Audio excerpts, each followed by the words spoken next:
So, good morning, everyone. My name is Brian Aker, who works on Microsystems, and this is Eric Day, who also works on Microsystems. And what we're going to talk to you today about is a project that we work on called Gearman. So, we need to explain. Let's start a story. So, this is, for instance, a company called Razor. And Razor is a company that is an aggregate RSS company. So what they do is they aggregate RSS on the fly, real time, build widgets for websites. So what they have in-house is an infrastructure where they have a crawler. This crawler will go out, grab, for instance, data off websites. It'll then take that data, it will populate it inside the memcached. It will take things apart, stick it inside a MySQL database. Then they use, for instance, a bunch of memcached functions in order to actually pre-populate all these tables and make all this stuff happen. Because essentially, what do they have? They have a need for being able to process data. Now, so when they created this site, they were able to use a bunch of open source technology. They used MySQL, they used memcached, they used Perl libraries to go out and fetch, they used XML libraries. But one of the core pieces they were missing was the glue. And what I mean by the glue is, you've got a database, you've got a place for a cache to store data, you've got stuff that can process pieces. But what you don't have, for instance, in the middle of this is an infrastructure for saying, data came in, push this data over here, take this data over here, modify it here, and put that. That application framework, that queue, that reduction, which is a map reduction, they weren't capable of doing it.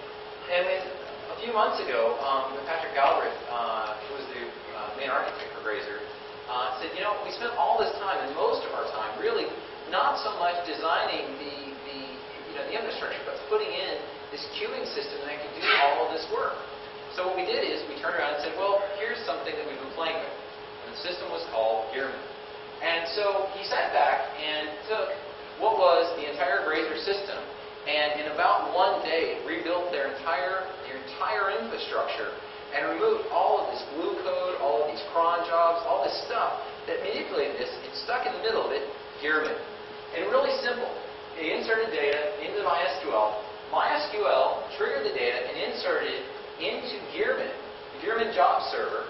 Job server goes out, does a request, does it contain URLs, contains URLs, places those back into the database, which causes more triggering, at which point, final end processing, it runs through a processing node, which is really the end game. It's the reduction. It's taken the data, pulled it apart, mapped it, fed everything back in, and then finally reduced it into Sphinx. And what they were doing there is they then rebuilt the search engine. And this took him about a day to do. And the key to this part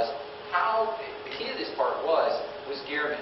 Instead of having to write all these cron jobs, all these pieces that fired off here, and all this stuff, having a central system that was easy to manipulate and that was easy to write components in.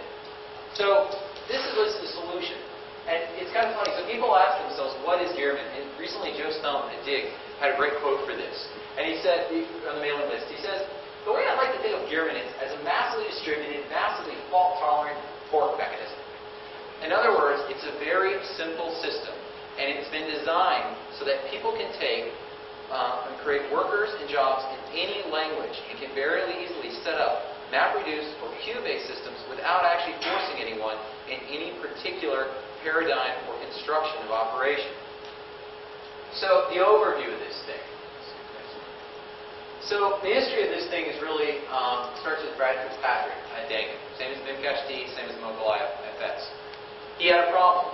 He had a LiveJournal. And so LiveJournal, for instance, somebody would go in and create some kind of form. When that form had to be do you have your web page, for instance, open up a connection to your mail server and sit there and hold the web application hostage while it does the mail?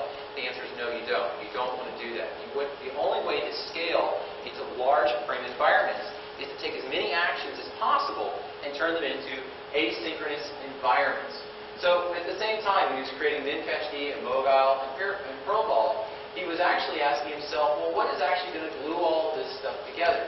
And from that, he came up with Gearman. And Gearman's actually spread. Dig uses it today. They have 45 plus servers, 400,000 jobs a day. Yahoo, 60 plus servers, more than 6 million jobs a day. And notice Yahoo, they are the originators and one of the stronger folks around Hadoop. Gearman is not Hadoop. It can do all the things that Hadoop can do, but most importantly what it is it can actually not force you into a particular paradigm for operations. So what happened is about a year or so ago, I actually started looking at rewriting it. So the original one was written in Perl, and that wasn't entirely what I needed for my infrastructure. Protocol design was good enough. We had lots of people interested in something that would be much faster than the original Perl implementation. So what I did is I actually sat back and said, well, how can we actually start to re-implement this? How can we, what are the things we need to do? We need to actually add in things like live-event. We need to put in reliable queues. We need to make it threaded. We needed to modernize it and actually strengthen it for larger environments. Because at the time, when I first looked at it, I asked myself, when we had started about creating Slashdot, one of the initial problems we had was what? We had to create web forms. So we had to create this Perl infrastructure for firing off forks, for talking to all these components. And we kept spending all this time on it. And immediately when I saw Gearman, what I saw was a complete replacement for that environment. And that it was the asynchronous, queue/map reduction system that I had always actually needed as a component. And that when I walked around and talked to folks in different web shops, I would ask them, they were like, well, we kind of do that with cron, but we wrote this little daemon, and it does here. And I realized that this was a very strong missing component from what was the architecture we needed to build large-scale Western systems. So after back around in OSCON, Eric joined after finding a similar design. You want to talk about it? Yeah, so my old job, I was designing a distributed mail database storage system.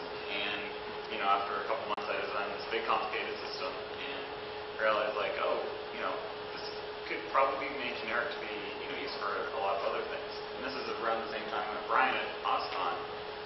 And after describing this to him, he's like, that sounds a lot like Gearman. So I decided I should probably put my efforts there since there's already somewhat of a community built around there. So I joined up with him, and we started, hacking through the C code. And later came the MySQL UDFs, which allowed some of this asynchronous queue jobs to be triggered from MySQL. And then James Leckie, who's in the crowd, he developed a new PHP extension based on those C libraries, so we have a faster PHP interface. And some other things like command line tools, so you can do Gearman jobs and workers and shell scripts, which you'll see in a little bit. Then we've just been extending the protocol, some discussions here at the UC. And as of yesterday, we just released a new job server that's now fully threaded, so you can make use of all your forks in your job server. So some of the big benefits of Gearman are it's open source and it's BSD.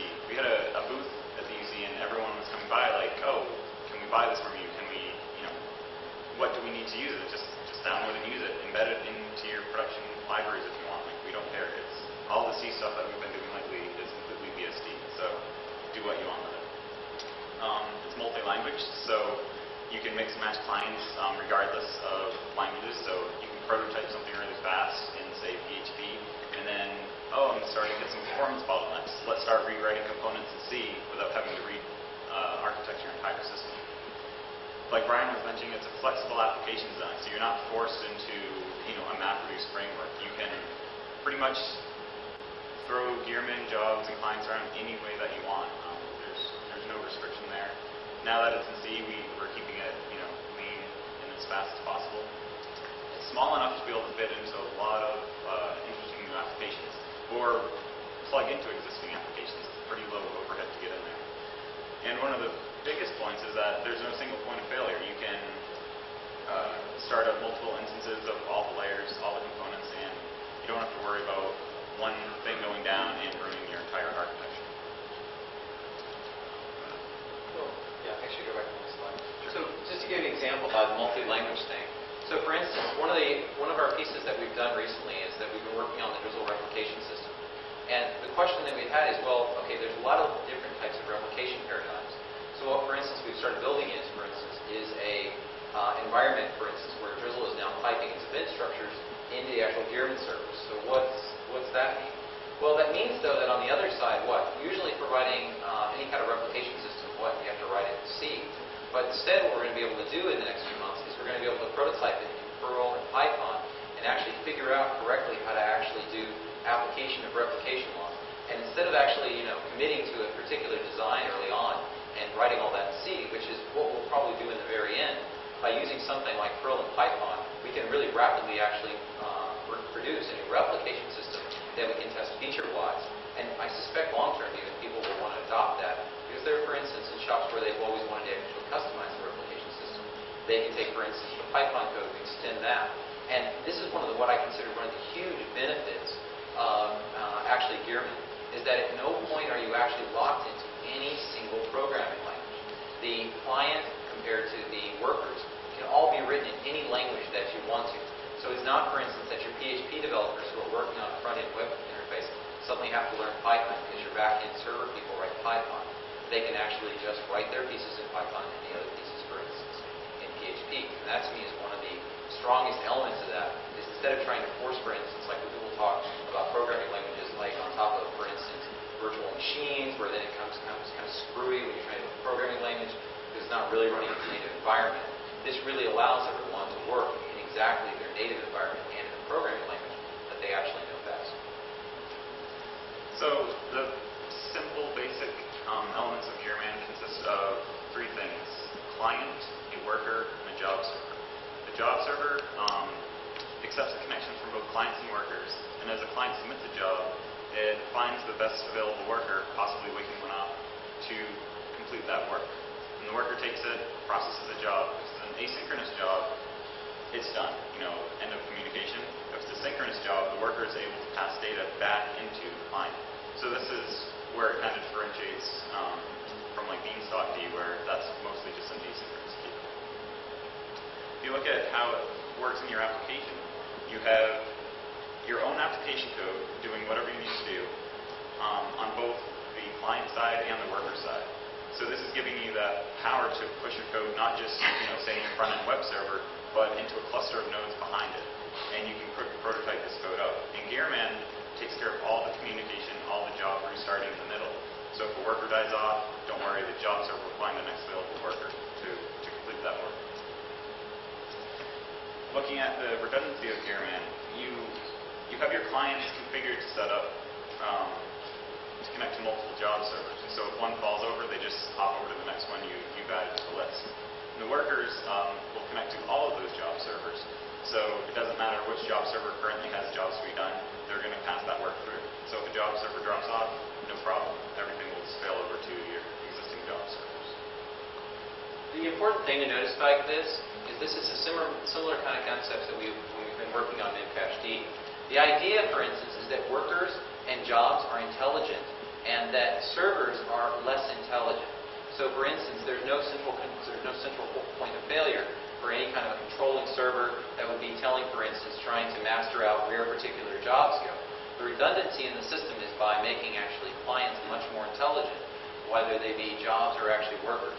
And that intelligence in it is really what creates part of the HA framework in very similar ways that we've done with Memcached. So how is this thing used? For instance, natural load distribution. It's very easy to actually scale this out. You can push application code closer to the data and into the cloud. The libraries have been written, for instance, to also be embedded. You can not only embed client code, you can embed even, for instance, worker code. The entire thing is really kind of a set of Lego pieces. You can take the server and embed worker components into it if you wanted to. You can keep that stuff closer. On the same token, though, which is also nice, is you can take worker pieces and put the worker pieces, for instance, on the same machines as your database system, as your object store system. It doesn't really matter. So when worker jobs when you're firing off jobs, workers can run on systems which are nearer to the actual data system themselves. And to me, this is actually pretty fascinating because that means that the typical problem you get, for instance, of a stored procedure system, where you're running the stored procedure system inside the same process. Instead, you can push asynchronous jobs to workers and have those workers communicate back and forth with the database at local node speed. And to me, that's actually really kind of sharp. For MySQL and Drizzle, we provided a UDF interface for multiple languages. There was a really interesting paper written by Stonebreaker 2 weeks ago, where he showed this great example of how can we do MapReduce with SQL. And he's got these MapReduce functions that are running inside of the select statements.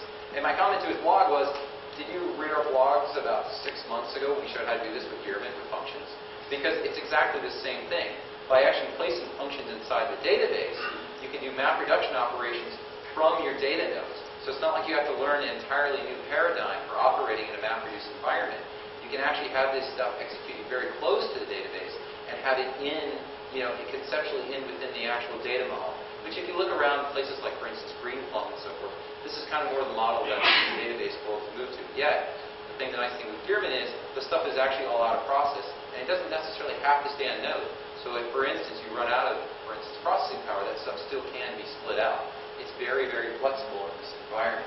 And, if you think about what the job server really, really is, it's actually just a central nervous system. It is the part that actually is routing components back and forth. So job servers are about routing that type of information. So you can also, like we were mentioning, the design pattern should not lock into anything, but if you want to do something with MapReduce, it's pretty easy to do so. Typically in MapReduce, you have some chunk of work. You want to ship it to some node that can split that work up, fan it out to a number of child nodes. Once they're done processing the work, it's going to do some aggregation, the reduce step, and provide some consistent view back to that original column. So in Gearman, you would just have a two-level stack where you have a client talking to a job server that issues some chunk of work to a MapReduce worker. This worker, say in the case of the URL processing, it may just be a URL that it needs to grab, pulls the data in, and the client nodes may be every URL that it finds within that. So if you have a web page with a list of RSS feeds, it pulls out all those RSS feeds, puts them into another worker of their own, and then at the end, you have this tree-like structure that can collapse back down and aggregate all that data back, to your original column one. And so, if you're thinking about, for instance, in the database world, this actually maps really well to actually be run in databases. So, in MySQL, we have functions, but for our functions, for instance, are user-defined functions. It can also be aggregates. And really, from the database world, MapReduce really is an aggregate function. If you think about it, we're taking a number of set of rows and we're reducing that to a given value size, some kind of value, whether it be a count or whatever.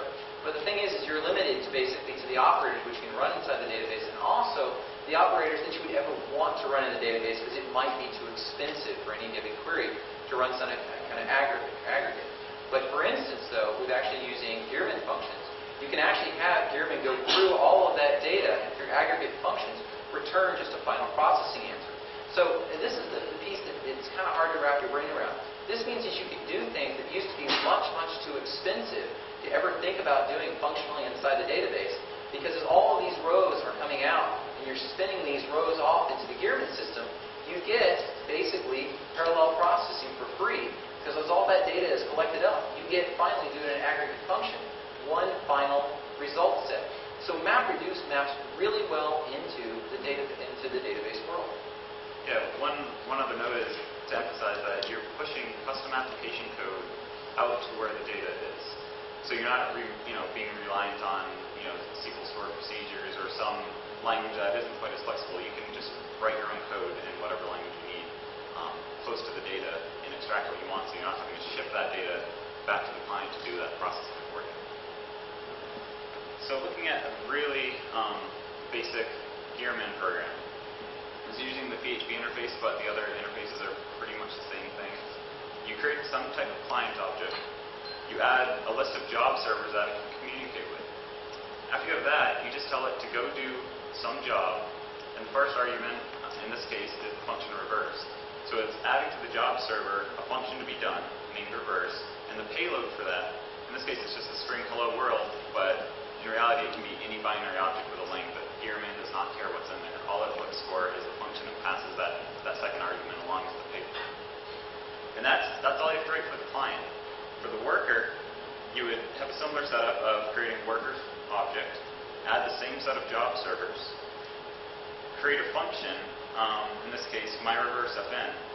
And what you do is you tell the job server that, hey, I can do this function named reverse, and every time you get a job for that, send it to me, and I'm going to run this callback function called myReverseFN. Then it just goes into an infinite loop, running, waiting for jobs and running this worker over and over. You time that, so using this API, you tie the worker to a given activity first. Yeah. So it's fixed. Yes. But you can easily add more functions. So for the worker client object, you can say, add function reverse, call this function. because they add function, some other functionality, so you can stack multiple functions within a single worker. And the workers generally just run as a daemon process. They're actually a client to the job server, but they run as a daemon and sit there and wait for more jobs to come on. But it's not a true fork, though. It's not like No. a job. The fork is grabbing a job and saying, I'm going to call it next.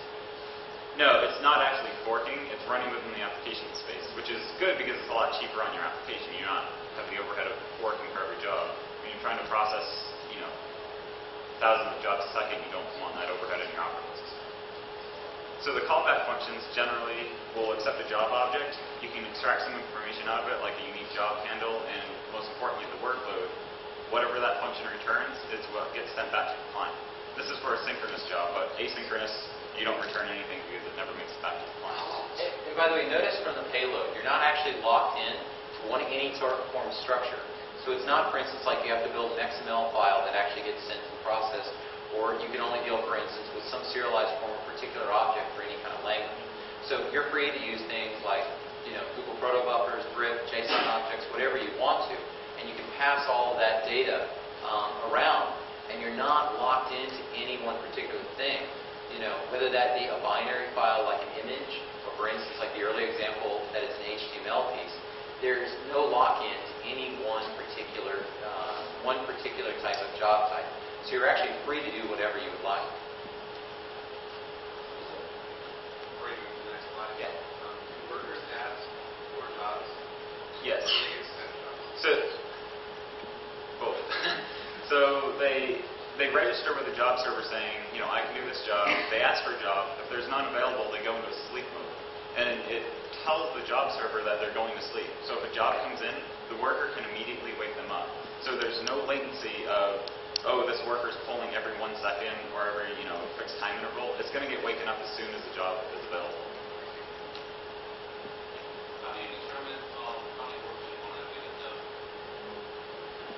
It completely depends on your application. If you're going to be CPU bound, you probably want the number of workers somewhat equal to the number of cores. If you're IO bound, especially network IO bound, you could have thousands of workers running on a single node.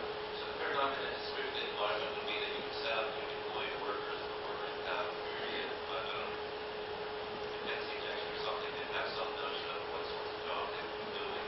So I'd have a cluster of all the workers out there, maybe heterogeneous, but they would only be working on some subset of given jobs, and then they would go register with the server and wait until a job shows up. Yep. And they're persistent creatures, they live around for a long time. Yep. Yeah. The workers are meant to pretty much live forever in most applications. Now, the thing is, all this is application defined. So while this is where most people are going to use it, you can sort of do whatever you want with it. You can have, one at a time workers, and there are going to be some crazy ideas that'll probably come out of this of how to, overload these things in ways we haven't thought of. For instance, for one of the cloud groups which we've been talking to about using this, for instance, one of the nice things, for instance, for them is they need more capacity. This thing works really well as far as cloud capacity goes. Because suddenly if you find out, like, we need to do more image processing at any point, you just spin up, for instance, another EC2 node with the software in it, and suddenly you have actually more processing power. If, for instance, you find yourself needing less processing power, you just drop a worker back out of the system. So for growing out cloud infrastructure, this thing's awesome, because you can just provide more machines as need be, and of any given generation, speed, whatever. So just reuse as much hardware as you want.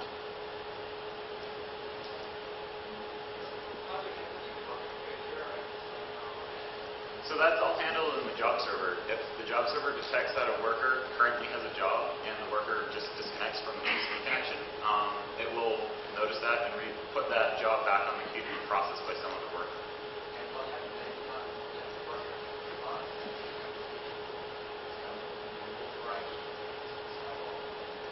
What happens if the worker comes back online? Oh, if it comes back online? So as far as, are you worried about like job duplication being processed twice? Yeah. So that's something that is left up to the application, because we didn't want to enforce those types of things in Gearman, because maybe you don't want that overhead of tracking that type of stuff. So if you care about this, you may keep some memcached instance around, or a database tracking some type of job ID to make sure you're only processing these things once and only once. Right now, if the worker comes back online, it's just going to ask for another job to be done. There's no special negotiation of, have I done this job already or job server just sees if I didn't get an okay response back from the worker, then it's going to be put back on the queue to be running. LiveJournal uses the ghetto locking stuff, the memcache to actually handle this sort of thing, to make sure that given processes are not. I mean, one thing that also is that job resumption. If a client, for instance, disconnects with the job is still running, but the client comes back to go after the job. So, for instance, web server farm, somebody hits, keeps hitting their reload page. The job completion is still done, and the client can come back in and actually reassume and grab that data still based on the unique key value. So it's nice in the fact that even if clients are dropped and they come back, it's not the job has to be requeued. If the job is still in processing and being grabbed, that unique value that's actually identified between clients and workers allows it to resume that particular data process. Can workers be non-homogeneous, meaning they register for different functions? Yes. Yes. A worker can register for as many functions as they're available. And so the job server is smart enough to know that this worker handles these jobs. The general server, I noticed there it only has one server registered in the previous slide. Yes. Down at 127.0.0.2. Yep. Second line one. We go to request go to two servers. Yeah, so on the client side, this add server function, you can call it as many times as it wants, and it just builds a pool of job servers available to these clients and workers. The client, when it needs to run a job, it'll just step through one at a time. If it can't connect to the first one, it'll just try the next one. On the worker side, you're actually connected to all job servers at the same time, so all of them that you add, when you enter this worker work infinite loop down here, it's going to connect to all of them and be listening on all those job servers for any work to be done. So only pushes it to one server. Yes. The job only the first server. Yep. If you actually want to run this example, Gearman is the name of the job server. Start that up in the background, run the PHP worker using the PHP command line interface, and run the client, and that's about it. So you can see from the code here and the execution here, it's not a lot of overhead to get this plugged into your applications. You also have the advantage that since the worker is not in process with the actual server, for instance, any bad code that should be in there may blow apart the worker, but it doesn't blow apart the entire network. It's also the same thing as far as, for instance, when running inside the database. This was a big problem that Informix had when they wrote data blades, for instance. Bad data blade was pretty much put them out of business. Bad data blades would blow apart Informix, and then people would blame that on Informix. For instance, if you're using Gearman, you're pushing that out of process at that point, so any type of bad code will not cause the database to crash. It won't cause your application to crash. So you have a little bit, a nice achievement of separation, so that any form of bad processing won't actually do any kind of harm. The only something that I can put back that one thing. Yeah. You cascaded together. So if you have a bad work process, you it knocks over the worker, execute, knocks over the So like one bad job that just bam. takes everything down. That's application defined. No, it's a very big concern. But the point of Gearman is to not start getting involved with these types of things. With some applications, that's not going to be a problem. You may not want that overhead. And you're confident enough in your own client worker code that hopefully you won't be pushing things into production where that's going to happen. You're going to have test loops going on. But again, that's something we're pushing to the application level. So the core Gearman, doesn't introduce overhead for those that don't really need it. Something to also think about, we're still, while this thing's in production today, I still feel that we're pretty still early in the history of actually how we're moving forward. So for instance, if that's actually a big concern, a lot of people keep concerned, you never know. The right patch saying, oh, by the way, a job can only be requeued 3 times, or a job that seems workers failed 3 times. Patches like that coming back, we might say, okay, maybe that's something we actually do, and maybe we don't.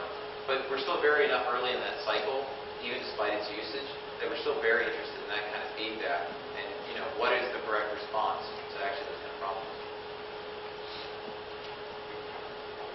There's a similar but sort of opposite effect that if one worker is actually doing something bad, it can blackhole all the jobs and do nothing about it. So there's also a concern in this regard. Yeah, and again, that's an application concern as far as Gearman is concerned. Like, in a really robust system, you're going to have some folks to watch that in your own application and seeing, being able to watch some type of monitoring system of like, oh, all these jobs are being completed, but nothing's actually happened. That's something that, since Gearman is completely unaware of what's going through it, it's hard to judge. But again, like Brian was saying, they're setting the room for adding in some hooks there to make sure these things are. So, for instance, this is a use case. And this is kind of interesting, by the way, for anybody who builds an S3 system. So, MoGalFS is the closest thing I usually find to an S3 system that can be used internally in-house. So, if you've been looking at something like building an S3 or potentially a big table for storing object stuff, this is an application you should look at. So, one of the things you'll notice, though, is that they end up writing Gearman first. So, to build these type of systems, usually you need some kind of guts components to actually handle the asynchronous nature of being able to do HA availability. So for instance, after Gearman was wrote, what they did is they, at the time, Brad had written a distributed file system called MoGalFS. And you'll find plenty of companies use this thing now. It's a replicated distributed file system, which is all REST-based interface. It was done actually long before S3 came along. And in this case, what you actually find is that so you have incoming files that come into the system. Those files need to be made sure that they're sent to multiple nodes, they're replicated, their metadata is updated. And that worker component sitting alongside this thing is Gearman. Gearman handles all that work for it. So instead of having to write a specialized piece of code to handle all of this, they have one generic component, which a lot of times when we talk about cloud nowadays, it's about generic infrastructure components. And that's what Gearman does. It's that generic component that enables, for instance, to write an S3-like system. So getting back to that original Grazer example of how to do some URL processing, we mentioned we want to do some RSS aggregating, adding more URLs back into the original table so they also get processed, and eventually indexing this or doing something useful with the data. So using a Gearman job, the Gearman client is actually going to be the MySQL UDF. We're not going to be writing the client in some other language. The worker, though, for demonstration will just be in PHP. So looking at the same slide, I guess we'll just jump through. I'm a little short on time. We create a table with a list of URLs and, in this case, just a simple content blob that we're going to store the data back in for that URL. We're going to create a trigger on the table that says every time something's inserted into the end of this table, we're going to fire off a background Gearman job. Background is pretty much an asynchronous job. For the function URL get, and the payload is going to be the URL that was just inserted. The worker code, this top little block looks pretty much the same as that reverse example, except this time we're registering a function URL get, and every time a job is put on the queue for that, we're going to call this callback function, which grabs the URL out of the payload, fetches the URL, probably just a curl interface. We're going to take that and just stick this back in the database that was originally inserted into. So if we go ahead and look at how this ends up running, we insert 3 URLs, wait a moment so the workers can pick up those jobs. Mostly this is going to be latency due to fetching those from the remote websites. And then if we wait a second, we'll go back and we'll notice that the contents were filled in. And all this was done using this background function here. So as you can see, for instance, there wasn't a whole lot of code that had to be built to actually create this giant URL processing system. If any of you all have ever written anything like this before, without some kind of framework like Gearman, you end up writing lots and lots of code that requires all kinds of redundancy and all kinds of other pieces. And instead of having to write those components yourself, you leave all that redundancy and all the HA and all the actual processing stuff into Gearman. And that's really essentially the power of this thing. So one more use case is log aggregation. You have a number, maybe Apache logs, syslogs, whatever you have kicking around in your infrastructure, and you want one consistent view, or you just want them stored in one place. You want to offload these from the system. So every time you want to start doing analysis on these logs, you're not having to slow down those frontline machines that are doing more important work. So this is getting into some MapReduce power that Gearman can provide. By pushing these logs into some other storage units. So in this case, we're going to look at specifically Apache logs. The client integration can be done in a few ways. Using the Gearman command line tool, you can do something as simple as tail-f your log and pipe that into your Gearman command, which acts, in this case, as a client. Every line in that log is sent off as a Gearman job to a functioning logger. Or there are other ways of integrating this with Apache, like using the custom log line, running that same client. Or if you want to do some more advanced filtering at the Apache level, you could write your own Apache logging module using the C library for the client. Now, in the worker side of this, we're going to have, in the diagram you'll see ahead, there's going to be a partition of logs. So you can write into one worker name, and then you can have data nodes, multiple data nodes running as workers, and they can all register for the same function. So when a job gets put on the queue, any one of those workers can pick it up. So you get some natural load distribution there, depending on who's busy and who's not. So looking at how this ends up working is the client in the page before is basically that command line tool that is piping those jobs back into the Gearman job server. The workers pick them up, store them in some data. Now this, as you see, the workers can be doing anything. So this could be BDB, MySQL, Drizzle, whatever data store you need. Then once this data is actually stored in there, you can do some interesting things to pull some information out of those logs. You can write custom workers and clients that can work on that same set of data. Maybe you want a distributed grep spread out for all your logs, or you just want another tail-f pulling from, taking, say, 100 Apache servers, putting them into one store, possibly partitioned, and then looking at one consistent view of those logs coming back out. Or you can, easily hack some tools like WebWise or AWStats to do some analysis on those logs without having to do them individually or doing some other log aggregation.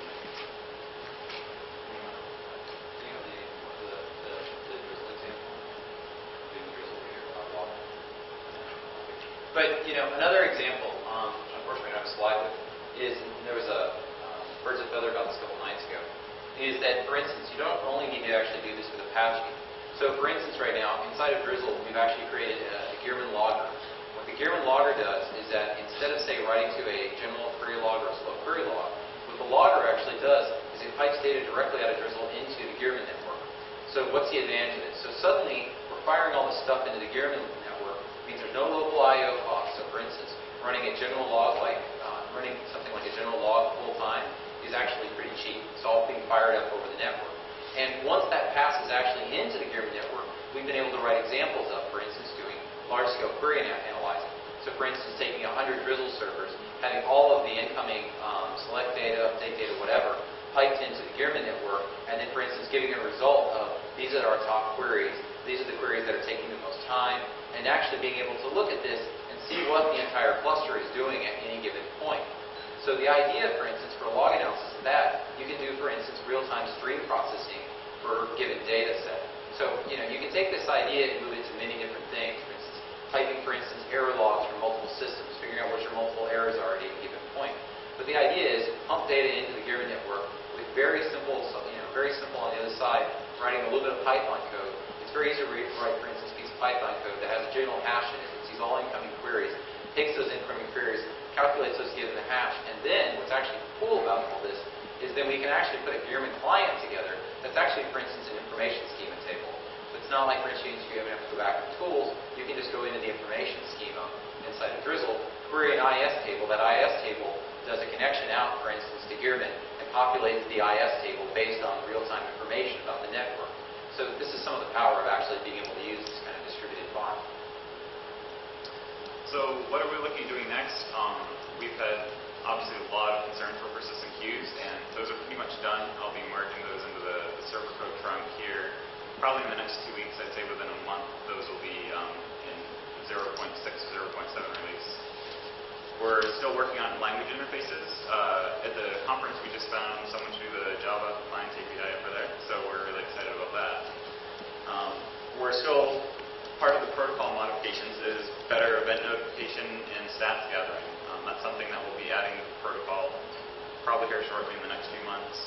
And also doing replication of events, of jobs, so that way you can have Gearman clusters running in 2 data centers. Everything that's added in one Gearman D can handle replicating those events, so you have another copy of all this data running somewhere else for you. The other project that we started working on this week is actually native Memcached protocol. So the idea is that we have a Gearman server, and the Gearman server not only speaks, for instance, its own protocol, but it's also will be able to speak the Memcached protocol. So why is this useful? You could actually send in a key value, for instance, with a body of data, and then actually have that span out into a worker network. Or, for instance, send in a key and use that key to generate a data that would be returned normally by Memcached. So if you've ever wanted to have a Memcached server that could actually implement its own read-through caching built directly into it, we can do that inside of Gearman. So we can reprocess data that is supplied out by Memcached. It also means, for instance, that we can also, for instance, process data itself. So any data that is sent into Memcached, we can process that data before it's actually returned. This is one of the things we're looking at, is actually being able to natively support Memcached interfaces directly in Gearman to allow processing of incoming data from what would typically be a Memcached connection. Yeah, in the job server or Memcached/Gearman server, we'll have some triggers of, if you see certain keys of this pattern, certain payloads, we can start triggering off these other workers, or maybe populating the cache for you if it's not already in there. Another big use case that we're looking at is, that Brian already mentioned, is the replication inside of Drizzle. We're going to put it in a Gearman network so you can do what you want with it. One other point is, you don't have to use Gearman for Drizzle replication, but I think a lot of people are going to find this useful because you can start doing more interesting things in a variety of languages. And at some point in the future, one idea I'd like to see is this point-and-click map reduce, where you could have some service. You go to a website and you say, hey, here's my client script, here's my worker script, and it will manage, you say, I want a farm of, say, 50 nodes. Poof, you have your own MapReduce cluster. This is sort of getting along the lines of what, Amazon Web Services does, but having a really easy interface to be able to populate a Gearman cluster, without that overhead of, system and overhead, could be really powerful. So finally, if you're interested in more information, www.gearman.org is where you can find all the details of the project today. Pound Gearman on irc3node.net. Pretty much, unless we're at a conference like this, we're pretty much there all the time. So if you have questions about implementations, there's folks on there from other sites like Yahoo and Dig who can actually talk about, for instance, explain how their infrastructure is actually working right now. So people who actually have this in production today in large capacity ways can explain to you how it all works. And there's a mailing list at Google Groups for Gearman. So does anyone have any questions?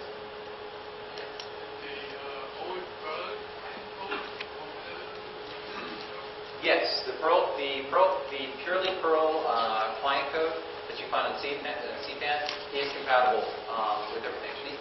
The protocol has been standardized at this point, so all the clients speak the same protocol. Yes. Can you speak a little bit? I know it was in the sort of what's coming up, but in terms of the failover of a job server, and also what you were talking about, like replication, across Polo, what's that going to look like? I guess, what is it today? What is it going to look like? If a job server fails, what happens to the jobs? So right now, all the jobs are kept in memory. So there's two parts of it. There's persistent queues and replication. So if a job server fails, but it can be restarted later, once you have that persistent queue, it's just going to replay that queue, rebuild its job state, and can start passing that off to more workers as they connect.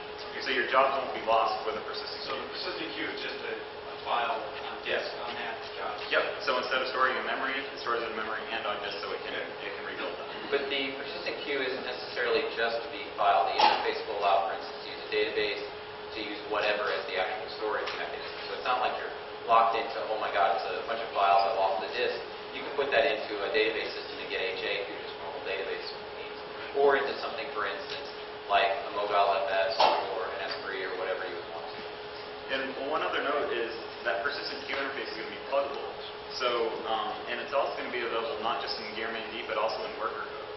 So one of the things I was going to be using this for with the mail database thing that I was working on before is to be able to share that persistent queue with your application data. So if your worker code is implementing that persistent queue, you can say, here, put this in the queue, and then you're not actually running the function on it yet, you're just queuing it on the worker.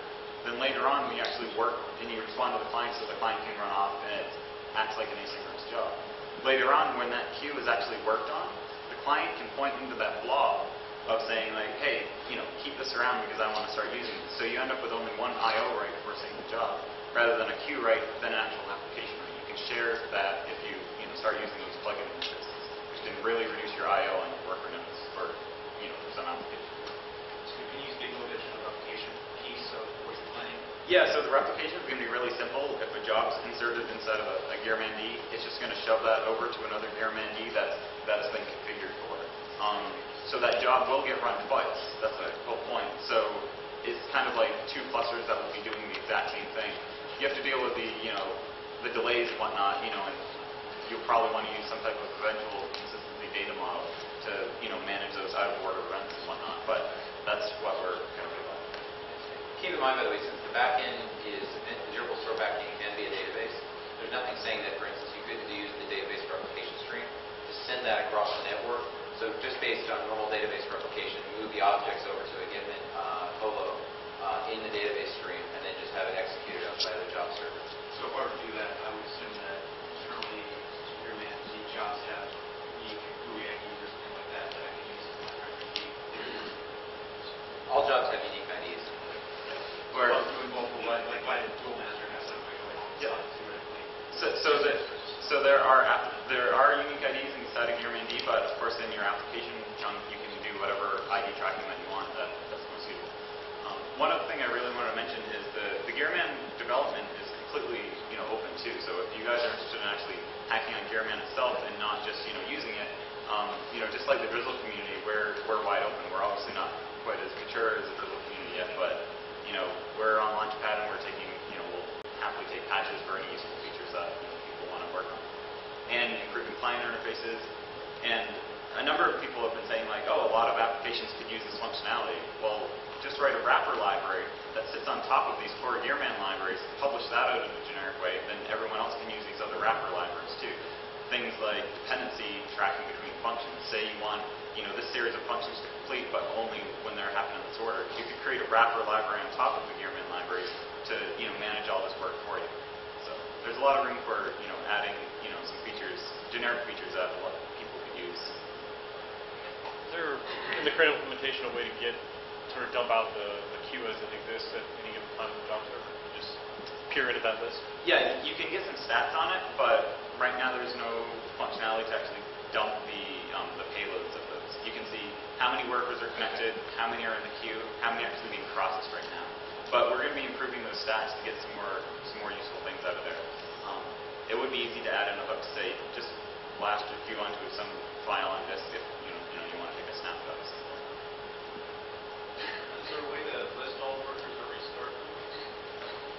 So the restarting of workers, that's something right now you have to figure out in your application. But like I was saying, some generic modules that can be built on top of Gearman. There's actually a worker management system where you can say, I want to push this new chunk of worker code out to my cluster of 100 machines. You could actually use Gearman to implement a system that would restart Gearman workers. So we're kind of eating our own dog food there of getting this out there. I think that's going to be a really useful management tool to manage other Gearman instances. So if someone wants to write it, or eventually someone sure will come along. Just as an example of wrapper like for server access and all application. He was looking for something for Apache log, full Apache log, which we have already some kind of example code. Oh, pretty much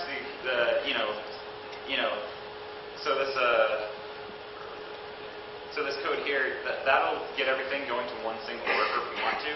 Just that tail-f, run that on all your Apache instances, and start it. You could just start up one worker for testing to, all those log entries are going to go in there. And you can write your own, worker to do that and do something useful. Then just grow on that, but it's not a lot to it to get some of these things running.